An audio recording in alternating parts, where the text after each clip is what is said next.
We should explain that your voice matters to me in all of the ways we've discussed, but also because I've been searching for fair criticism of myself. Okay. And you have been. I told you this before the show was launched. Yes. That we needed an ombudsman of sorts. The omboogsman. And you said, what about the omboogsman? And I forgot about it. Yeah. Because we're doing a zillion shows. Yes. And then at some point, I believe you texted and then called and then generally harassed me about how I gave one of the worst takes you'd heard. You and Mina. Me and Mina had given one of the worst takes you'd heard. Smart people say dumb things. All right, so in short, what Mina and I both said back in February on this program is that Tom Brady is gonna be good at broadcasting. That's basically the take. Brady, if you hadn't heard, is going to be doing color commentary alongside Kevin Harlan on Fox in September. Brady is getting paid $375 million over 10 years, reportedly, to do it. But yeah, Mina and I basically bought Brady stock. And I argued, confidently, that Brady's previous life as the greatest quarterback of all time is absolutely going to transfer to the booth. Tom Brady, where it's just like, whatever his take is inherently interesting because that's how good he used to be. His one personality trait that we know of is competitive freak. He's probably been doing an insane amount of preparation. Like, he is not, like, the criticism of Romo now is that he's maybe not as prepared as he was initially. These are all the, leaked stories we're seeing. That's not going to be the case with Tom Brady based on everything we know about him. And it went viral in announcing circles.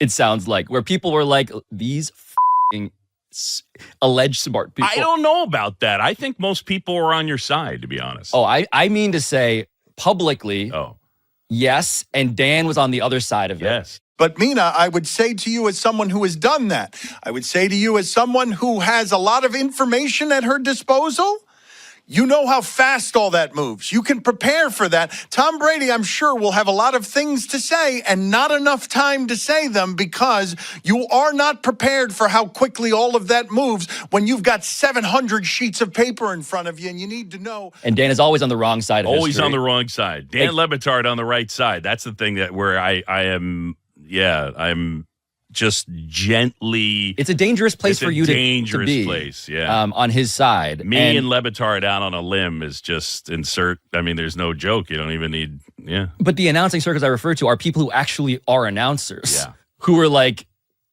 that's why you came out. I mean, that's the genesis of all this was we went back and forth. I sent him a voice text. That's right. And mildly berated him, if that's possible. Well, please recap what the argument was as you understood it.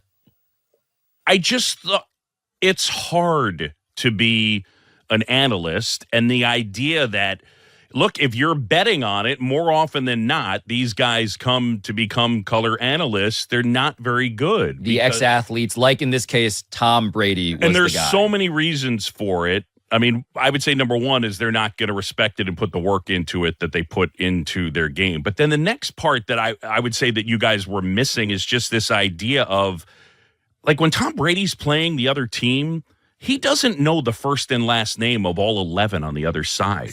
He knows the corner's bad and he can pick on him, but he doesn't know his first and last name. When the ball's thrown to him and he's broadcasting a game, he's got to say his first and last name.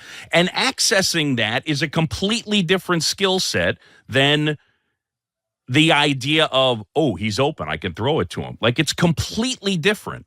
Where I was baffled by your take was, but he also has the most sophisticated high-speed processing of the mechanics of the game. Yeah. The X's and O's. He's dissecting a defense in a booth the way that he would presumably on the field. And then he's got to say it, and that has nothing to do with him playing quarterback. If in the booth they allowed him to throw the ball, I'm not saying, look, he might be good, but I was annoyed that you guys gave him the benefit of the doubt that you think just because he can process, that he can process and spit it back out. No, we'll see if he can. I think what I underrated, which is hard for me to now dispute to you, to your face, is that the skill is transferable. Like, the hardest part about all of this would be, can you diagnose the play? Can you do the the prophecy thing, which Romo was famed for until he stopped being famed for it. Yes. But like that to me feels like the unicorn skill of like, Agreed. tell me the future. But for it to be executed at the highest level, it's two parts. It is diagnosing and articulating. And the diagnosing part certainly replicates what he does in his former job. The articulating has nothing to do with it and is a completely separate skill. And to prognosticate that he will be good at it, we're all just kind of guessing. Like part of me was like, I just want to see it. Yeah, right. Like, I don't care if he's bad. I just want to see if he can swim and if he's going to tell me the future. And even if it's clumsy, I'll take it. And you're saying that, oh, your face is already like, this is going to be, it's not what you, okay. What is your face suggesting? What do you mean? I just want to see it. I mean, look, an example to your point, in my opinion, would be listening to LeBron and JJ do that podcast, because everybody has talked for years about LeBron being a savant. And so far on that podcast, you're watching and it's like, man, he's a savant. They have one set that they run off all free throws. Chet takes the ball out. They send two guys to the other end. And now Shea he has it on the right wing or the left wing, or whatever the case may be. At the same time that the big is trying to load on Shea, there's a guard that's flaring Chet to the opposite slot. Do you know how hard that is?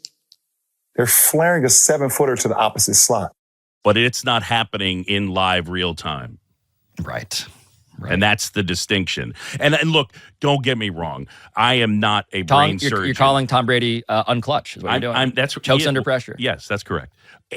We're not rocket science. I also would tell you this: they do a terrible job in our industry training the analysts to explain to them, "Hey, man, you don't call him the mic. You can't, like, you can refer to the mic, but like, if you want to be great," and this is, again, these are opinions, but like, I want them. It's not, if there's a pop-up to shallow right, JD can't call him the second baseman. Yeah, Jim Deshaies is your Jeff partner. McNeil. Yeah. It's like, you can't call him, and the second baseman goes out. Nah, man. No. Who went out? Like, you got, because there's a story to who the second baseman is. So like, that's the part of it that I don't know that gets completely articulated, and being able to do it efficiently, being able to do it in a manner where you're really hitting the points that need to be hit. So one of the criticisms that I had read just in the press that executives had sort of levied against Romo, people who've done this for decades upon decades, right, was that he wasn't doing enough storytelling as the analyst, as the color guy. What does that mean? Because I don't know that I would say that in a live game, that I think it's hard to ask the analyst to be the storyteller. I would say that the play-by-play guy is more trained to be the storyteller. I would say initially he was someone that did the prognosticating. To me, and again, I think that there are certain people that are going to care and certain people that are not. And I realize now I'm turning into like the douchebag on the hill waving the wand. But I think, yeah, there's just a little more sort of game flow stuff. Like on the final play of the Super Bowl, like, yes, be quiet. Not great. Can only feel the number of people out there being like, what's going on? First and goal. Mahomes flings it. It's there! Hardman! Jackpot! Kansas City! And this was the Andy Reid special. This was the Andy Reid special we talked about. He was saving all day. He's going to fake a motion to go across. And at that moment, he turns and goes back. Hardman, who they didn't have, right? You gotta let the guy call a play.